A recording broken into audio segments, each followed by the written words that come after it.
Good morning, children. Hope all are good, all are safe. Today we are going to study a new lesson called Chemical Kinetics, the 7th chapter of your textbook, first volume, the last lesson. Why should you study this lesson? What is the importance of this lesson? What is a rate and what is rate constant? What is the difference between them? What is order? What is molecularity? What is the basic difference between order and molecularity? All these things we'll be studying in this chapter. Usually, we have learned in thermodynamics that any reaction is feasible only if the delta G value is negative. That is, change in free energy should be negative for a spontaneous reaction. But this thermodynamics does not provide answers to certain questions like how fast a chemical change can occur and what happens in a chemical reaction during a period between initial and final stage. These answers are provided by chemical kinetics. What are the questions which are not answered by thermodynamics?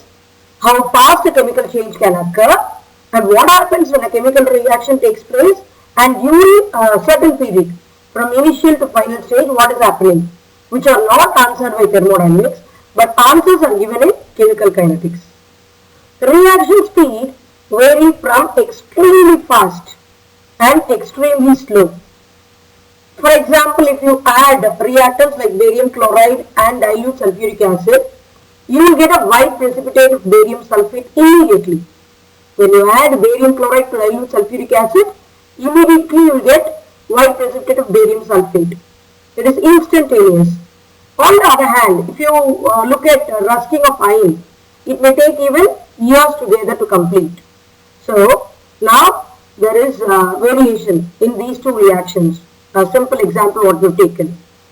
The word kinetics is derived from the Greek word kinesis, which means movement. So, chemical kinetics refers to movement in chemical reaction. In chemical kinetics, we are going to study about the speed of a chemical reaction. It is otherwise called as the rate of a chemical reaction. What is rate of a chemical reaction? It is nothing but change in concentration per unit time. If we consider a simple equation A giving B, a reactant A is becoming product B. At the initial time at say for example at a particular time T1, the concentration of A let it be A1. And after some time at time T2, the concentration of AB A2. We know that T2 will be greater than T1. Then the rate of reaction is expressed as rate is equal to change in concentration of the reactant by change in time. We know that A2 is less than A1. Why A2 is less than A1? As the time proceeds, reactant concentration keeps on decreasing. So, we'll introduce one negative sign. A2 minus A1 will be the change in concentration of the reactant with time. Change in time is T2 minus T1. So, we'll introduce one negative sign which means that the change in concentration is decreasing. The concentration of A is decreasing as time proceeds. So, A2 minus A1 will write as delta A. T2 minus T1 is given by delta T. So, it is minus delta A by delta T. During the reaction, the concentration of reactant decreases. As you know, A2 is less than A1. Hence, the change in concentration A2 minus A1 gives a negative value. Usually, the rate of the reaction is positive, but we introduce a negative sign to express the rate. Okay? If you calculate the reaction rate with respect to reactant, as time proceeds, the concentration of the reactant keeps on decreasing. We know. The same thing, if you follow the path of the product, you can say that as time proceeds, amount of product keeps on increasing. That means delta B by delta T will give you rate. Here we introduce a positive sign. Reason is as time proceeds, the concentration of B keeps on increasing because initially B1 will be less and finally B2 will be more. So B2 will be greater than B1. And so you can see the graph also. The concentration of A keeps on decreasing The blue line shows the concentration of A. As time proceeds, the concentration of A decreases, and the red line shows the concentration of B, which keeps on increasing as the time proceeds. So, the rate of the reaction is nothing but rate of disappearance of the reactant or rate of appearance of the product. We know rate is nothing but change in concentration by change in time. Now, when you want to find out the unit of rate, then you should take the unit of concentration, you should divide it by unit of time. Unit of concentration is nothing but moles per liter and unit of time is second. So, you can have moles per liter per second as the unit of rate. Suppose in the problem, if they give you the time taken in minutes, then instead of second inverse, you should substitute as minute inverse. If they give the time in hours, then you can use moles per liter per hour as the unit. So far we have seen reactions in which 1 mole of reactant giving 1 mole of product. In such case, rate will be equal to minus dA by dt, or in the case of product side, plus dB by dt. We know that. Now, if you take another example of A giving 2B, which means 1 mole of A disappears to give 2 moles of B. That means rate of appearance of B is twice as fast as rate of disappearance of A.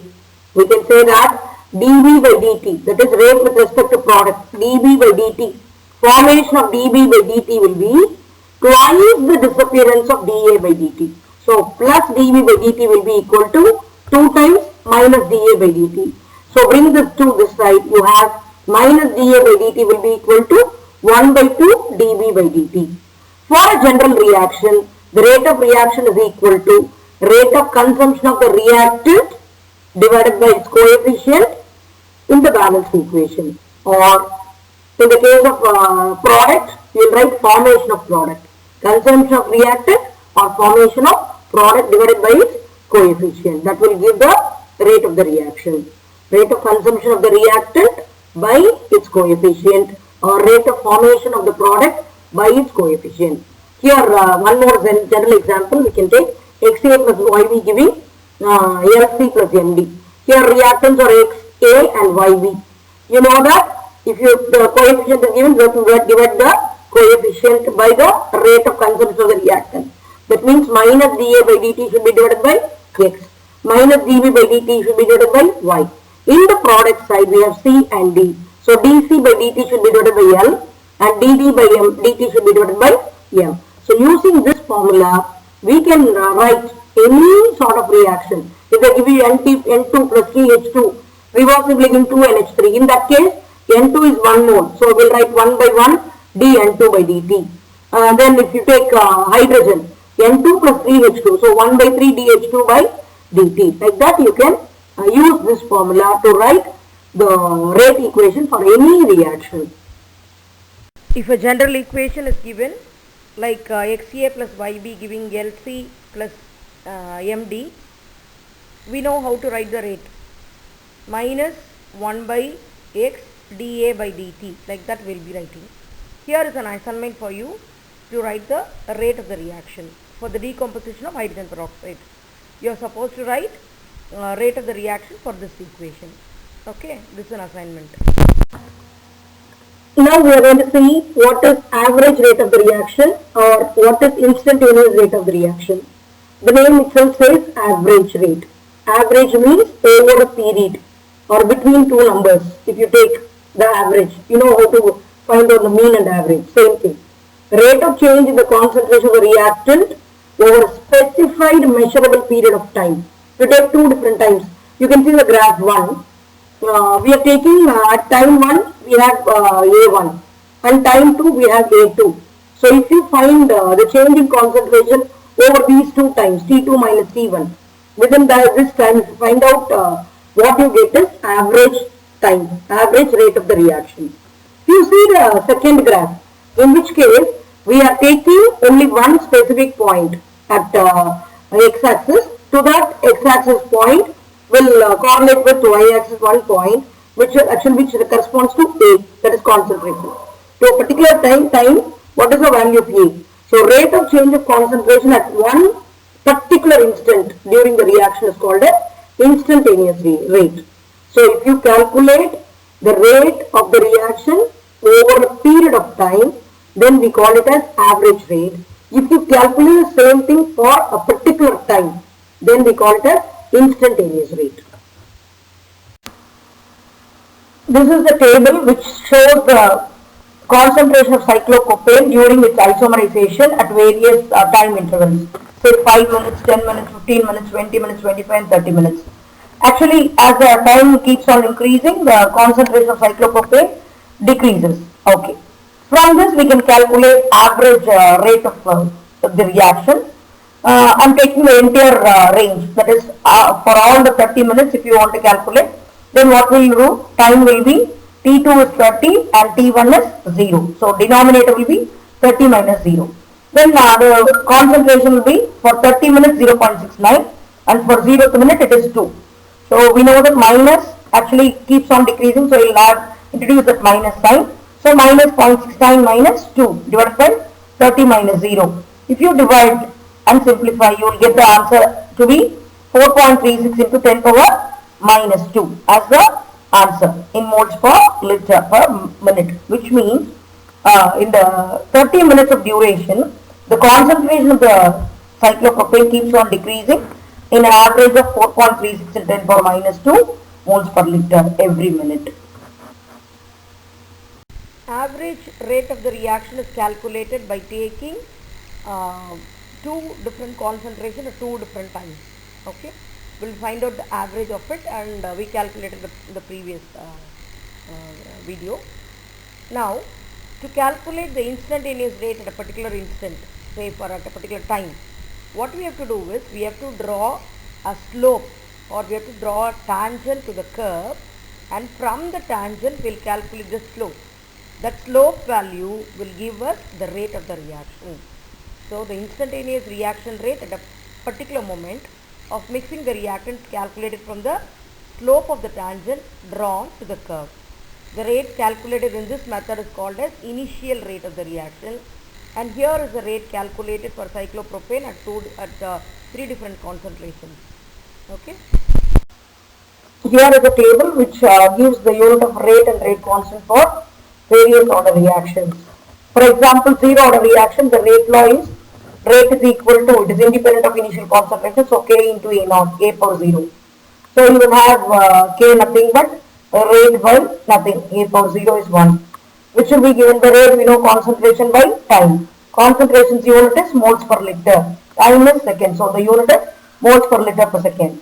If it is first order, then the rate depends on concentration of one of the reactants, so it will be K into A power 1, which is nothing but rate constant will be equal to K will be equal to, you just bring A at this side, you will have rate by A. Now you know rate is nothing but concentration by time, and concentration of A should be divided by that. So you know concentration by time has the unit moles per liter per second. Again you will be dividing it by moles per liter, so both will get cancelled. You will have second as the unit. So if it is nth order, then the rate will be equal to K into A power n. Then rate constant will be rate by A power n. So concentration by time should be whole divided by concentration to the power n. Then if that is the case, you can use the simple formula to calculate a rate constant, or write the unit for rate constant for any order reaction. Liter power n minus 1, mole power 1 minus n, second inverse. Okay. What is order of a reaction? If you take a general equation XA plus YB giving products, usually we will write rate is equal to rate constant into concentration of A into concentration of B. Concentration of A is raised with a power m, and concentration of B is raised with power n. These m and n represent the reaction order with respect to A and B respectively. Order with respect to A is m, order with respect to B is n. If you want to find out the overall order of the reaction, then you have to add m plus n. So the sum of powers of all the concentration terms in the rate law equation is called order of the reaction, and it is not actually stoichiometric coefficient.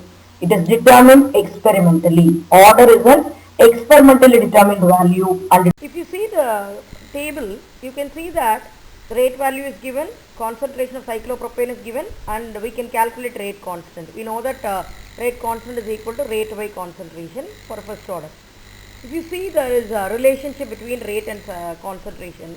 If the concentration is decreasing half time, then rate is also decreasing half the time. If the concentration is doubled, rate also is doubled. That means they are directly proportional. It means rate depends on the concentration of cyclopropane. It means it follows first order kinetics. Isomerization of cyclopropane follows first order kinetics. Order of a reaction is nothing but sum of the powers of concentration terms involved in the experimentally determined rate law. Now let us calculate the order of the reaction using an experimental data. Here is experimental data given for the formation of nitrogen dioxide from nitric oxide with 3 different experiments. Okay. Now initially we'll take 1.3 moles of nitric oxide.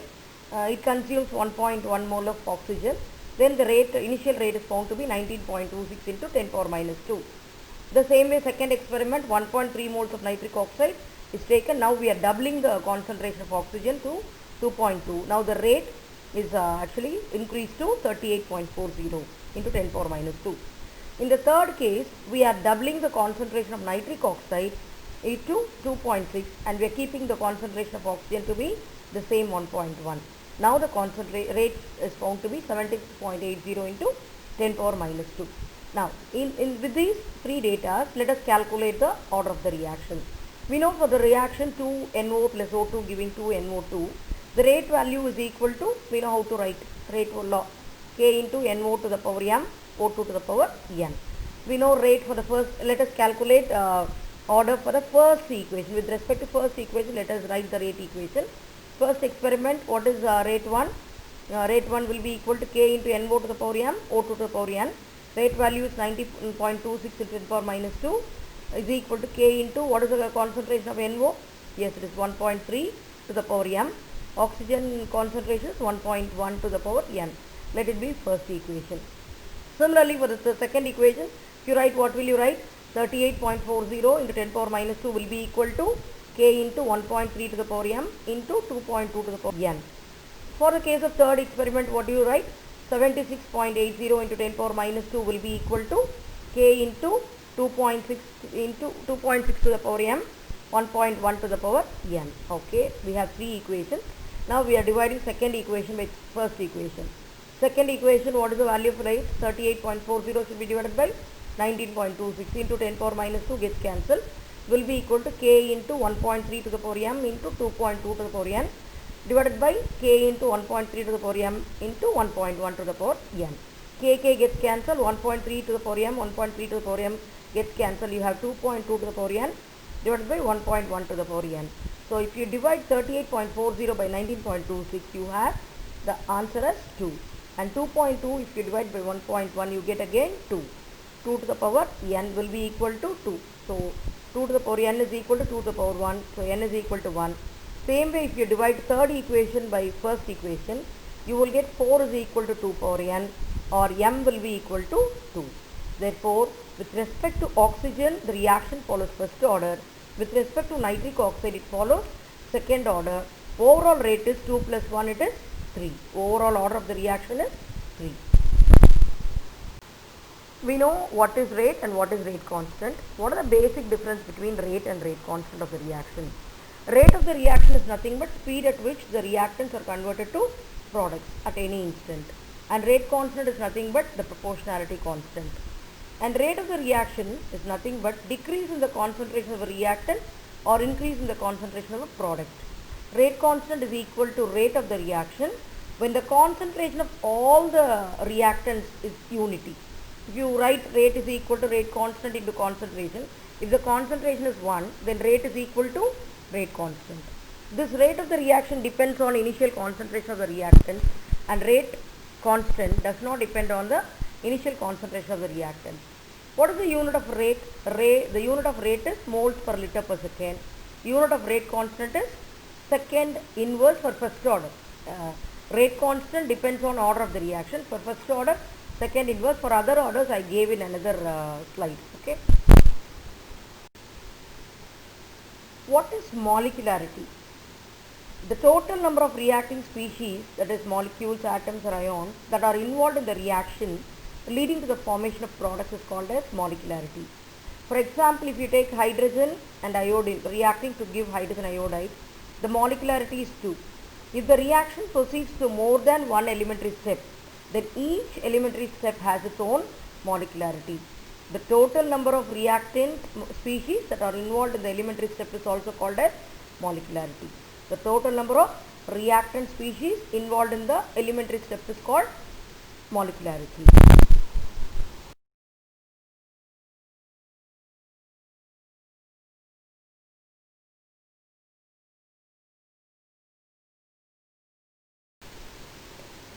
Let us derive the rate constant of a first order reaction. A reaction whose rate depends on the reactant concentration raised to first power is called first order reaction. That means the rate of the reaction depends on only one concentration term, we can say. Let us take the general equation A giving product. For this, if we apply rate law, nothing but rate will be equal to K into A to the power 1. Now, for the same reaction, we know that rate is nothing but decrease in concentration of A with time. That is also equal to rate. So, both the rates are same. We can write minus dA by dt will be equal to K into A power 1, because minus dA by dt is also equal to what? Rate. Now, bring this dt that side, K this side. What do you get? Minus dA by dA equal to K into dt. Now, we are integrating both the sides between the limits of time t is equal to 0 to t, while the concentration should be A0 to A. Okay. We are integrating the equation minus dA by A is equal to K into dt within the limits of A0 to A and 0 to t. Minus dA by A is nothing but minus ln A. Integral dt is t. So, K into t. We will apply the limits A0 to A. So, upper limit minus lower limit, that is minus ln A minus of minus ln A0 will be equal to K. Upper limit is t, lower limit is 0, t minus 0, you have Kt. This side minus ln A, minus of minus will become plus ln A0. You have the logarithmic rules. So, you will write it as ln A0 by A will be equal to Kt. Ln is nothing but 2.303 log. So, if you add there 2.303 log A0 by A will be equal to Kt, or K is equal to 2.303 t, you bring this side, K will be equal to 2.303 by t log A0 by A. This will give us the rate constant for a first order reaction. Now, if you take this equation ln A0 by A is equal to Kt, we can expand it to be ln A0 minus ln A is equal to Kt, or take this A0 the other side, you will have minus ln A will be equal to Kt minus ln A0, will multiply by minus, you will get ln A will be equal to ln A0 minus Kt. It is like y is equal to mx plus c, where you get negative slope of minus k. So, when you draw a graph between time in x axis and ln A in y axis, you will get a straight line with a negative slope. The slope value will give you rate constant. If you follow the reaction by measuring the concentration of the reactants at regular time intervals of t, a plot of ln A against t yields a straight line with a negative slope. From the negative slope, we can calculate this. Negative slope is otherwise called as rate constant here.